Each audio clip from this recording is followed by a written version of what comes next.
The spoilers for Beyond the Gates airing on Tuesday, February 17th, focus on Donnie connecting with an unexpected ally to fight a common enemy. Meanwhile, it's Valentine's Day in Fairmont Crest and across the DMV area, Washington, D.C., Maryland, and Virginia. Martin's gift for Smitty backfires. Key points to remember. Donnie finds an unexpected ally to confront a shared enemy. Valentine's Day brings romance and power struggles throughout Fairmont Crest and the DMV. Martin's well-intended gift for Smitty triggers a very ugly fallout. Fairmont Crest stepped into Valentine Week under an atmosphere heavy as black velvet draped over every smile, gloss polished carefully to hide the scratches spreading inside people's hearts. Donnie felt it most sharply because she lived under the public gaze, and she also understood that the gaze could kill a reputation faster than any blade. After a string of clashes with Leslie, she no longer believed in small victories, no longer had patience for petty sparring that served only the ego. Donnie began to see something more dangerous closing in. A deliberate web of manipulation aimed at the Dupree women, the way predators aim at targets meant to be publicly humiliated until an entire family loses its seat in spaces of power. And when Anastasia drifted into the country club like an unseen cold wind, Donnie realized not everyone entered the game with Leslie's impulsive heat. Some entered only to prove they had the right to crush others, and they did it with such finesse that the injured party couldn't protest without turning herself into the weak one. Anastasia offered Donnie and Chessie comments sharpened like pins, lines just witty enough to laugh at and just poisonous enough to burrow under the skin. Donnie watched Chessie stiffen for a brief second, as if the girl had been forced to learn her first lesson in how women in this world are judged and punished. Donnie's anger rose, raw and real, but it was no longer the anger of a supermodel being insulted. It was the anger of a woman who understood that if she didn't strike back, the younger girls in her family would grow up terrified of being smeared. That anger came paired with a private humiliation. Donnie had once believed she was strong enough, famous enough, valuable enough that no one would dare treat her like this. Anastasia proved the opposite in front of her, and the worst part was how Anastasia attacked only women, while maintaining a carefully staged respect toward Vernon, a kind of safety built on calculation. Donnie realized it wasn't random habit, it was strategy. If Anastasia went after Vernon, she would be tugging directly on power lines where men like Vernon hit back with rules, connections, and honor. But if she targeted women, she could make them doubt themselves, lash out, lose composure, and ruin their own image before an audience eager to see them stumble. In Fairmont Crest society, a woman only had to show one classy moment to be pushed away from the table of influence, while men were allowed to and keep their seats. The truth of that left Donnie breathless with rage and with the bitter recognition of how familiar it was. In that cornered feeling, Donnie began to consider what she had once dismissed as impossible, partnering with someone she never wanted on her side. To Donnie, Leslie was the obvious enemy, the sharp tongue constantly slicing at the Dupree name. Yet Donnie also understood that Leslie was a visible kind of enemy, someone you could confront head-on, expose with evidence, defeat with a cold enough media strategy. Anastasia was different. Anastasia was the kind of adversary who made people destroy themselves. She didn't need to shout, she only needed to look, to smile, to drop one line like baited poison into a fish pond, and the crowd would scramble to swallow it, then die from its own hunger. Donnie started asking herself, was Leslie truly the head of the snake, or just a smaller snake being fed in the shadows? If Anastasia was pulling strings, then Leslie might be the loud decoy drawing every arrow of hatred while Anastasia stood aside as an innocent grand lady. The thought iced Donnie's spine. It also awakened a very human fear. She had been chasing anger while ignoring the hand holding the knife. She couldn't be certain until fragments began fitting together. A half-heard conversation in the club hallway, a quick flicker of eye contact between Anastasia and a server, a call that ended too abruptly, and Donnie catching a strange number flashing on Leslie's phone as Leslie stepped out of a private room. Donnie didn't have enough proof to declare it outright, but she had enough experience to smell a plot wrapped in expensive perfume. And as whispers about the cotillion grew, who would be honored, who would be excluded, who would be paraded as a stain on tradition, Johnny understood that what was being manipulated wasn't just personal reputation, but the symbolic power of the entire Dupree legacy. In that community, a cotillion wasn't merely a social event. It was a certificate of who belonged among the elite and who was only permitted to stand outside the gates. If Donnie let Anastasia touch the cotillion, Anastasia could turn it into a stage for destruction, branding the Dupree girls as unworthy in front of the whole DMV. Donnie felt her heart pounding as if forced to run between two walls closing in. If she reacted too strongly, she'd be dismissed as bitter. If she stayed silent, she'd be crushed. So Donnie began searching for the only thing that could become a weapon: secrets. In Anastasia's world, secrets were currency. In Leslie's world, secrets were explosives. Donnie needed a bomb large enough to force someone into working with her, not out of warmth, but out of fear. Two names surfaced: Leslie and Haley. Leslie could be coerced through leverage, Haley could be lured through advantage. But both were dangerous in different ways. Leslie could betray anyone at any moment. Haley could turn cooperation into a transaction where Donnie herself became the bargaining chip. Donnie hated the idea of bowing to people she despised, but that hatred only reminded her how trapped she truly was. Sometimes survival required shaking hands with something that made you nauseous. When Haley appeared on Tuesday, as the preview suggested, her presence carried an unsettling energy, sweetness perfected through practice, weakness worn like a coat to hide sharper claws. Haley wasn't steeping herbal tea laced with poison for Bill anymore, but that didn't convince Donnie that she had changed. If anything, Haley stopping at just the right moment made Donnie more suspicious. Perhaps she had already gotten what she wanted. Or perhaps someone else was continuing the game in an even more sophisticated way. Haley finally got what she wanted, was the kind of sentence that made people shiver, because in Fairmont Crest, what people wanted was rarely harmless. For Haley, it might be Bill's absolute attention, power through Bill, a legal position inside assets, wills, and the name she craved like an ownership stamp. Or it might be darker still, a weakened Bill, a dependent Bill, a Bill with no options left except clinging to her like an oxygen tube.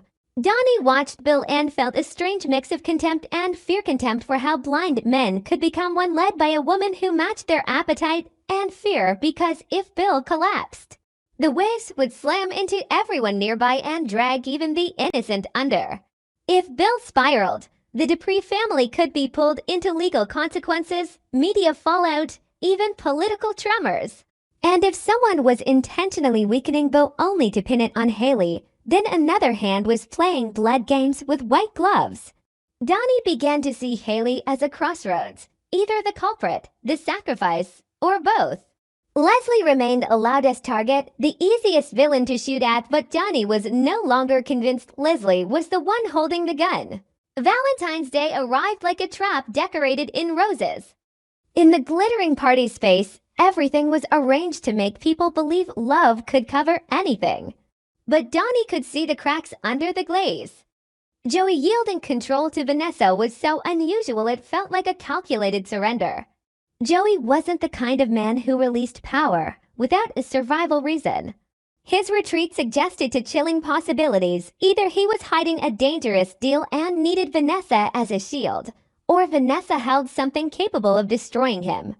And Joey was handing over authority the way someone tosses meat to purchase silence. That role reversal wasn't romance, it was a sign of bargaining under the table.